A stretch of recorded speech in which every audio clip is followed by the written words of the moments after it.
Hello and welcome to Teleislas News with the most relevant and important information of the day.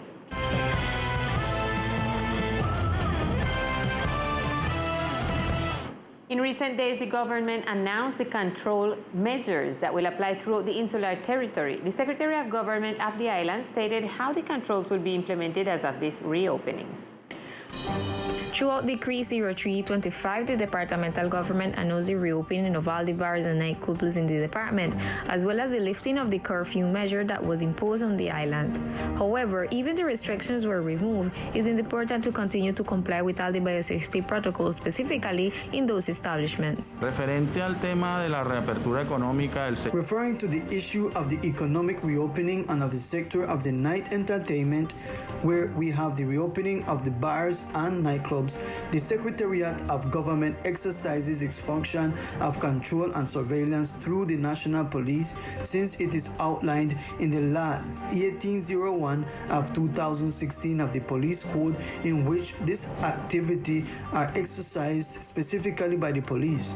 However, there are some controls prior to the reopening that is framed within these biosecurity protocols, which must be submitted to the Secretariat of Health to be endorsed, then registered in the Secretariat of Government, for us to have an inventory of the establishments that are going to enter into operation, and likewise cross the information with the police to make the controls. Let us remember that from August 19, these establishments will be able to open until 2 in the morning, all in strict compliance with social distance and the mandatory use of masks.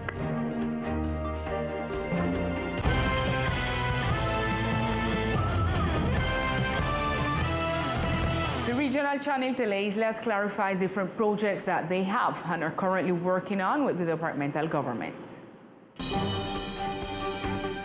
In the framework of the sessions being held in the Departmental Assembly on the issue of budget addition, the regional channel Teleislas makes the explanation about the project that the local government has with the entity.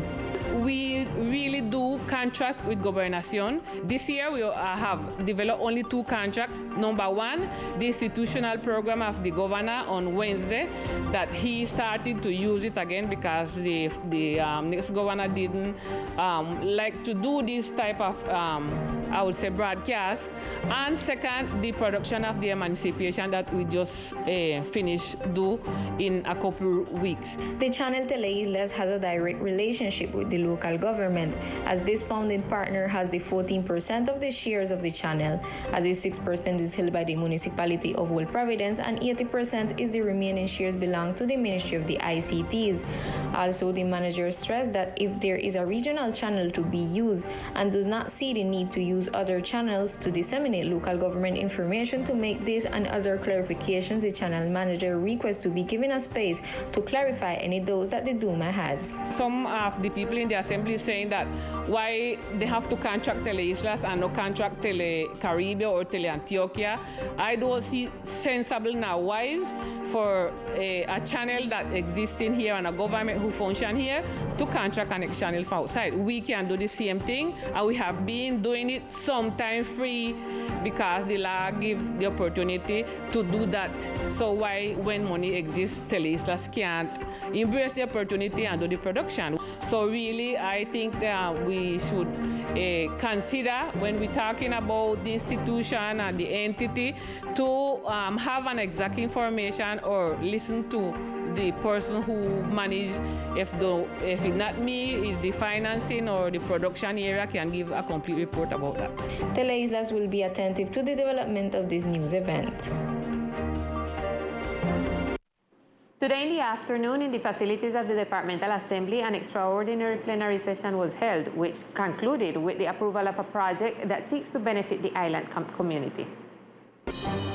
In third debate was approved the draft ordinance number 023 of 2021, which established special payment condition for property tax, industry and commerce, notice boards, registration tax, and motor vehicle tax to taxpayers. Before this decision, the project will become an ordinance. The deputy and speaker of the project, Nicolás Gallardo, spoke. Se votó en tercer debate. It was voted in third debate and became an ordinance, a very important project for the revenue of the department.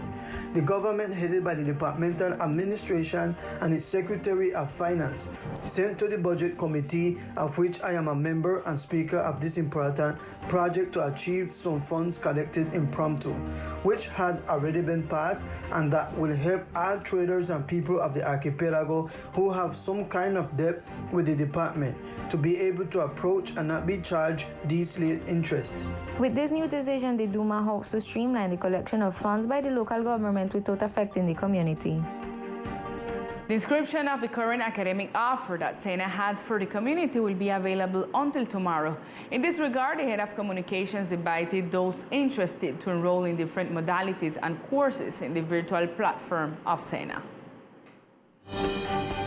We want to invite the community of the islands to enter www.senasofiaplus.edu.co, which is the online registration platform for our online courses with this virtual card, so that people can study from home with teachers from the island and the interior of the country.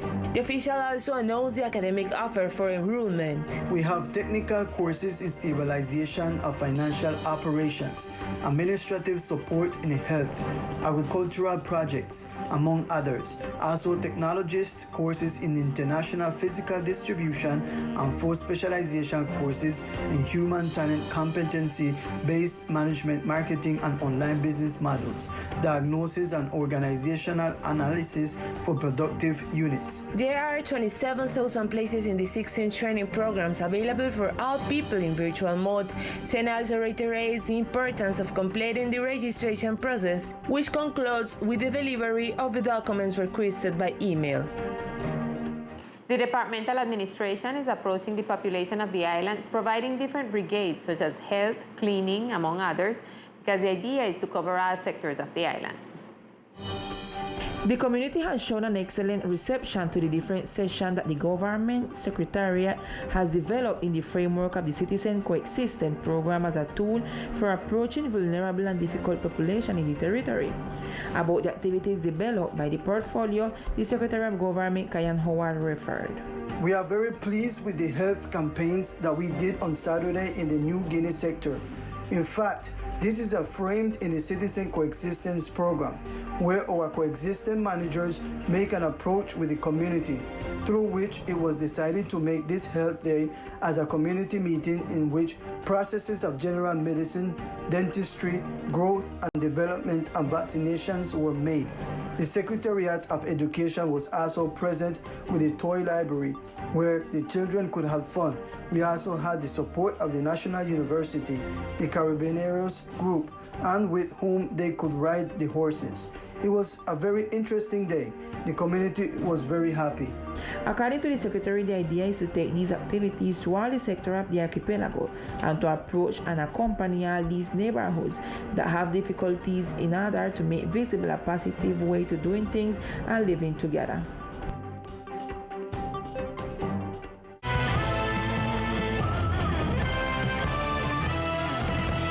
And during his visit to the municipality, the Vice Minister of Tourism announced the existence of a decree that will provide economic support to tourism providers in Providence for 5 months.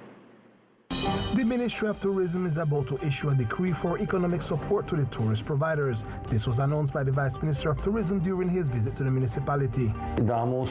We are creating a support for tourism service providers, a support, and I mean a direct economic support that we are going to give them. The resolution is already organized. It is already duly agreed upon. So when the decree comes out, we will publish the resolution for comments, and we hope to have those mechanisms as soon as possible. A minimum wage for 5 months for those who had RNT before the hurricane or who are in the registry of victims. Once the resolution is issued, people will have this support, let's say around 900,000 pesos for each month until the end of the emergency. In this case, the declaration of emergency is until November 17th, but most probably there will be an extension of the emergency considering that the reconstruction is going at at a different pace. Regarding the opening to tourism in December proposed by the local administration, the Vice Minister mentioned that a hasty opening could be counterproductive. To be able to bring tourists and not meet the expectations could generate bad comments from those dissatisfied tourists. So I do think that we should continue working hand in hand, and that from the Vice Ministry we may have all the willingness to continue contributing, cooperating, training and generating the possibility, and when we open Old Providence, the destination would already be well prepared. The decree for the aids is in process at the Ministry of Financing.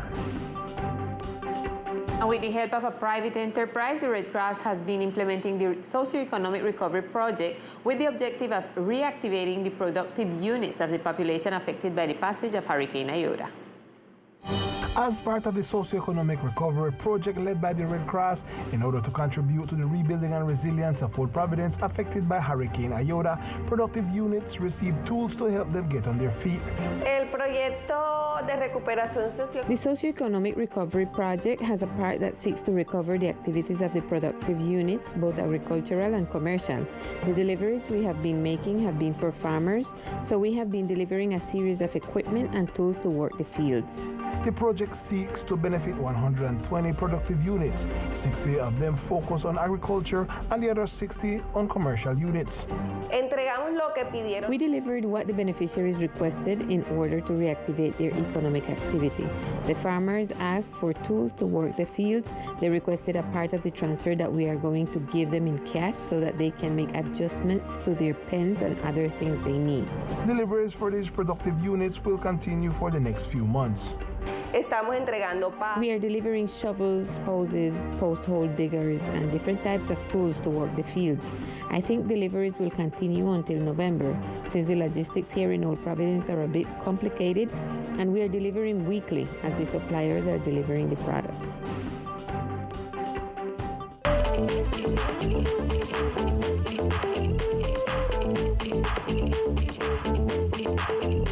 Hello, here are the best sports of the islands.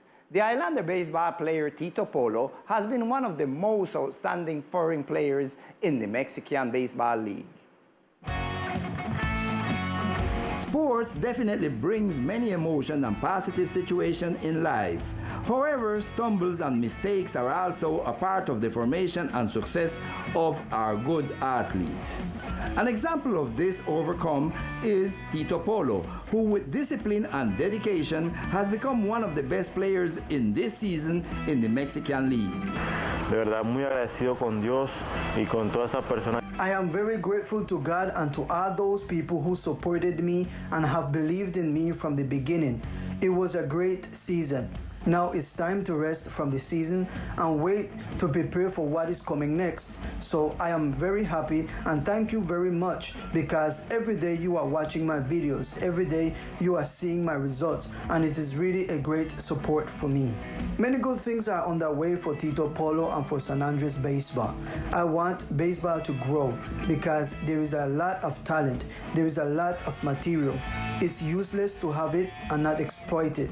So I encourage everyone to do their part to help all those youngsters who need help with anything, but we have to motivate them to go ahead and reach their dream, pursue what they desire to become, because it is nice to live that stage. It is nice to play baseball or any sport and to know that since they were little they dreamed of it. It is the most beautiful thing. The outstanding Islander baseball player sends his message of gratitude to the people of the island. San Andres Football Club defeated Deportivo La Coruña 5-0 to take a second place in the Under-17 tournament. The island team is second place in the tournament with 9 games played, 7 won, 2 tied and 1 loss against Team La Coruña, accumulating 18 points and just 5 points away from the first place Santa Fe B Football Club, who leads the tournament with 23 points, 17 goals scored and 4 against. This is the opinion of fan Marcelo Martinez. For me, it's a joy to see our young boys in that inter-club sub-17 representing our island right behind Santa Fe in that tournament that they are playing back there in Bogota. Young boys, keep up the good work, and for me it's a pleasure, and I enjoy seeing you all progressing in your sport. It is worth noting that Deportivo La Coruña was the only team that had beaten the Islanders in a game of the previous date. The energy and the support of the fans are completely positive for this interclub team of the island.